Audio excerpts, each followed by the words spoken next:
Next story, Mike Adams, Natural News. DHS excuse for buying billions of rounds of ammo exposed as yet another blatant lie. Responding to a letter from Senator Tom Coburn, the Department of Homeland Security, an agency that has no business being armed in the first place, says it's buying billions of rounds of ammunition in order to significantly lower costs. It's all about saving money, you see. And of course, this DHS response is actually weeks old. In fact, I think it's from back in February. But it's only being reported by the mainstream media in the past couple of days, who are again regurgitating it with absolutely zero inquiry as to its accuracy whatsoever. Because we've said it a million times on this show. I've written it in my articles probably a dozen times now or more. The DHS is primarily buying hollow point rounds. They're twice as expensive as full metal jackets. So if you believe the baloney argument that this ammo is being bought to save money, then why are they buying bullets that cost twice as much? Because the DHS tells us that the bullets are for training purposes only. So why, if you want to save money, are you training with bullets that cost twice as much money? You could just as easily use full metal jacket and save half the amount of money. So their explanation, buying in bulk to save money, just doesn't wash. No one's asking that question, and no one seems to be answering it, despite the efforts of now 15-plus congressmen who have tasked Big Sis with attending a congressional hearing to give answers which she's refused to do. Janet Napolitano, of course.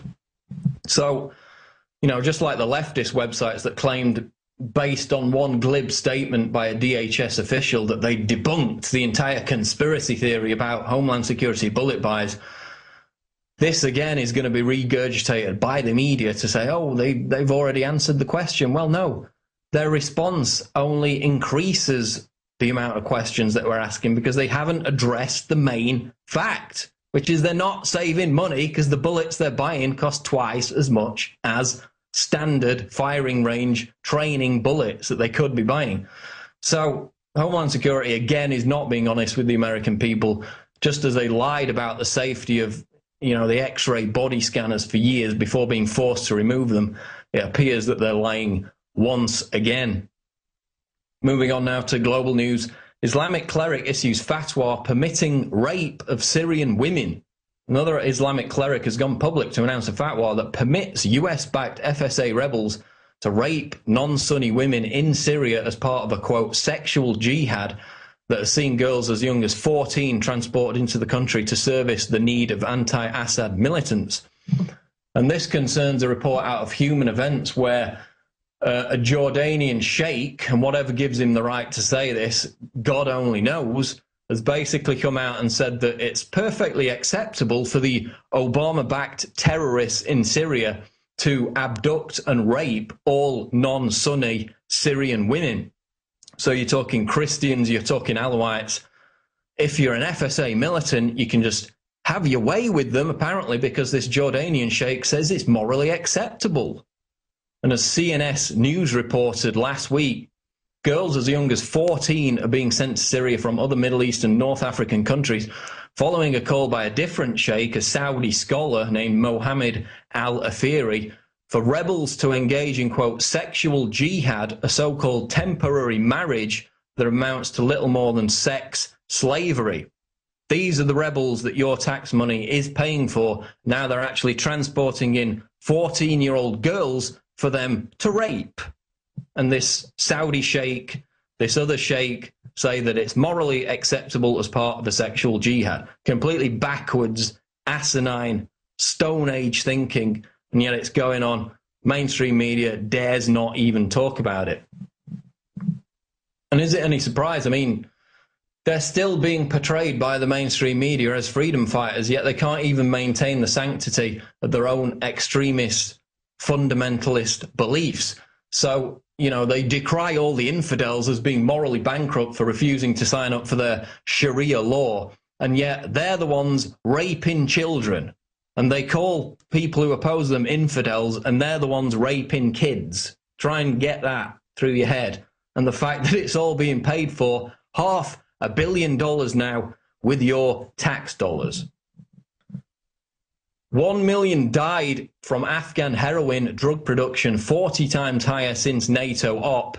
This is a report out of Russia Today. Heroin production in Afghanistan increased 40 times since NATO began its war on terror in 2001. The head of Russia's Federal Drug Control Service stated, adding that more than 1 million people have died from heroin from Afghanistan since then. And this is Viktor Ivanov, who gave a conference on the drug situation in Afghanistan and said that since Operation Enduring Freedom began, over $1 trillion has been invested into transnational organized crime from drug sales. And this report details how just 1/100th of opium fields in Afghanistan have been eradicated compared to coca bushes in Colombia. And as we've seen on Fox News, the opium fields are not being eradicated in anything like the numbers that they should be, because they're being guarded by British and American troops. All the money from the drug trade is being laundered by giant transnational banks. This is a quote out of the article. Alongside the refusal to get rid of the poppies, there is the apparent interest of international banks in dirty money, states the report. The head of Russia's drug enforcement suggested US and European banks tacitly welcome and, quote, encourage the inflow of drug money. Well, you mean like HSBC, which allowed almost $1 trillion to be laundered through its system by Mexican drug dealers, and basically they got a slap on the wrist. Opium cultivation in Afghanistan has increased 657% since the US military invaded the country, according to the UN's own figures. And it hasn't happened by accident. It's about reinstating the Golden Crescent drug trade run by the CIA, which of course is just one of the many goodies that they got as a result of 9/11. And of course, as we reported in the past, Hamid Karzai's brother was publicly running the opium trade in Afghanistan with the record shipments going out of the country to Europe, to America. He was also on the payroll of, you guessed it, the CIA. Just a coincidence. But of course, this is, business as usual for an agency that launders the drug money through the mega banks, and then the mega banks get merely a slap on the wrist for doing so because they're tied at the hip. And now they're saying 1 million dead. I mean, that figure seems hard to believe, but this is what this new conference is saying. 1 million dead from Afghan heroin since 2001. That's the death toll at its raw.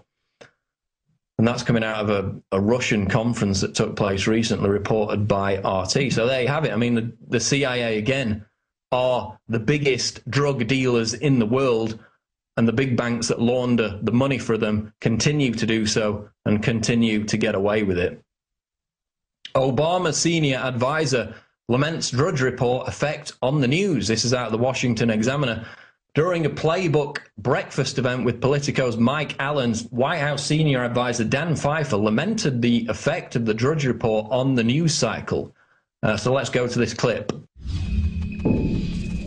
And so, but the example being that that anyone saying anything can get caught up in the spin cycle in a way that is very damaging. It hurts what we're trying to do on a daily basis, but also is very damaging to that individual person. So there you see more kind of mealy-mouthed nonsense. On the one hand, he tries to portray Drudge as being discredited and not a serious source of news. But then on the other hand, he admits that it's damaging to the Obama administration's rhetoric. Well, here's a newsflash for Dan Pfeiffer. Drudge drives more traffic than Twitter and Facebook combined. So you better believe that it's going to be damaging to your propaganda. And in a world of, castrated corporate state media who regurgitate White House talking points without question, America is fortunate that Drudge continues to dominate these very same mainstream media outlets, because his success relies on the fact that he's talking about issues that huge numbers of Americans truly care about, not the fluff and nonsense obsessed about by the alphabet networks. That's why he continues to have success. His traffic continues to climb. And of course, we're very fortunate at Infowars.com that he continues to link to our articles So no wonder why, again, the Obama White House is attacking the Drudge Report.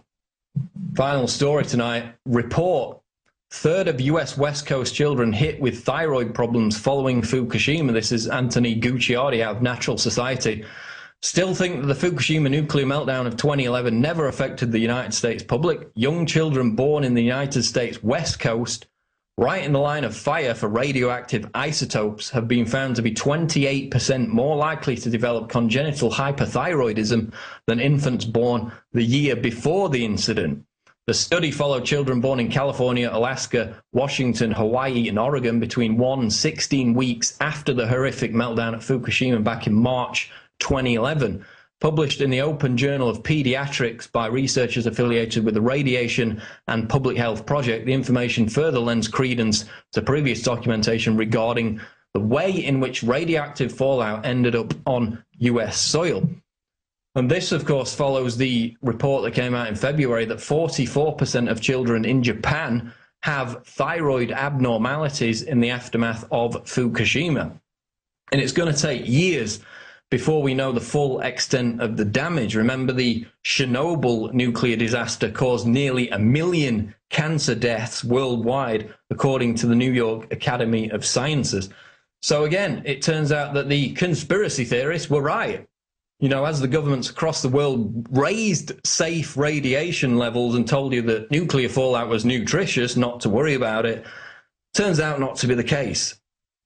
And one of the solutions that I use, and in fact, I've been taking it since Fukushima happened, and basically every day since, I haven't stopped, is potassium iodine, which of course is the liquid form of that substance. It's different from potassium iodide, which should only be taken in the imminent event of nuclear fallout.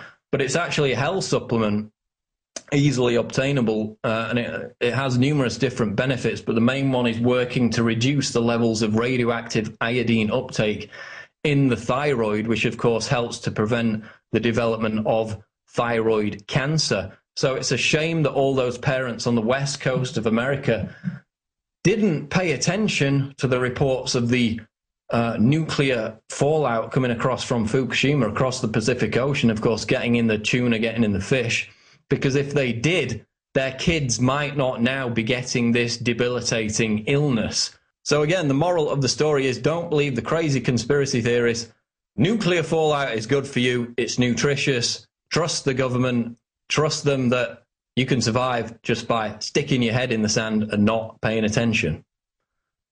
Stick around, because after the break, we've got an exclusive interview with Syrian activist Syrian Girl about the latest developments in the war-torn country and how the Obama administration continues to back Salafist, extremist, jihadist, al-Qaeda terrorists in Syria. So stay tuned for that interview. We'll be right back.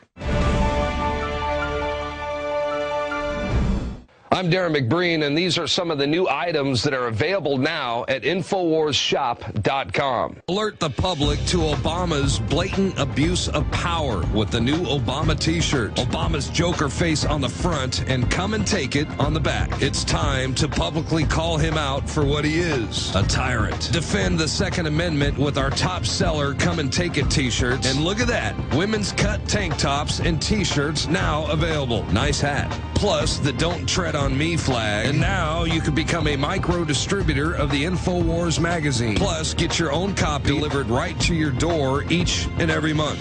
And if you're tired, like I am, of you and your family being exposed to polluted drinking water, get the Pro One high-performance water filter. It gets rid of all pathogenic bacteria, cyst, fluoride, heavy metals, and numerous other contaminants. So join the revolution at InfoWarsShop.com.